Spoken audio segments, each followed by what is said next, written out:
આનંદ પ્રભુએ તમને ગળે શીરાની જેમ ઉતરી જાય એવું કીધું, એ કયો બધાને એ લાભ મળે. હા, એટલે શીરો બધા ના, એ તો એનું જુદું મૂકે છે.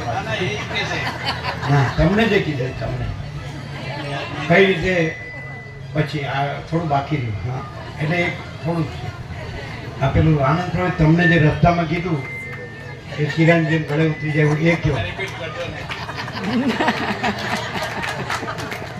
વાત.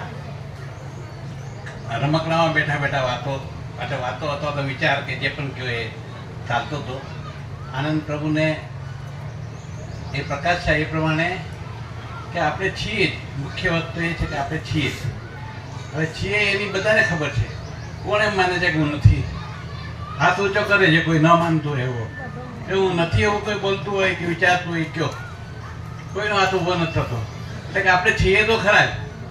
તેમ છતાંય તે ભેદ શું છે કે આપણે પોતાને દેહ માનીએ છીએ. આ જ મોટામાં મોટી ભૂલ, મોટામાં મોટું આપણું અણસમજણ છે. અને એ પ્રમાણે જ આપણે જીવન વ્યવહાર કરીએ છીએ. જીવન વ્યવહાર કર્યા વગર જીવન ચાલવાનું નથી.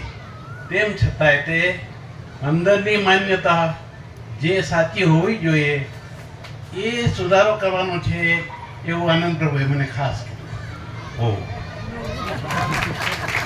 હવે શું કરવાનું? આનંદ પ્રભુ કેવું હતું કે આપણે ચેતન્ય છીએ અને જેમ સ્વપ્ન પુરુષને બધું ભાષે છે જેમ બધું, અને ત્યારે સ્વપ્નમાં એ સાચું લાગે છે પણ સ્વપ્ન જ્યારે પૂરું થાય છે ત્યારે કશું હોતું નથી. એવી રીતે આ સૃષ્ટિનું પણ સમજવું. અને છતાંય આપણે છીએ જ. આપણે છીએ એ હકીકત છે. અને તેમ છતાંય આપણે સ્વપ્ન અવસ્થાની અંદર આપણે પોતાને જુદા જુદા સ્વરૂપે પોતે આપણે પ્રકાશીએ છીએ અને આપણે પોતાને જ નથી જાણતા. એ મોટું આશ્ચર્ય છે. એટલે આપણે કહીએ ને તરણાઓથી ડુંગર, ખાલી એક તરણું આંખ આગળ આવી જાય તો મોટા મોટો ડુંગર પણ દેખાતો બંધ થઈ જાય. એ આપણું જે અહમ છે એ તરણું છે એ આપણે કાઢવાનું છે. બસ આપણે કાઢવાનું છે એટલે તો છે જ નહીં એમ સમજવાનું છે. ઓ, થેન્ક યુ. Thank you.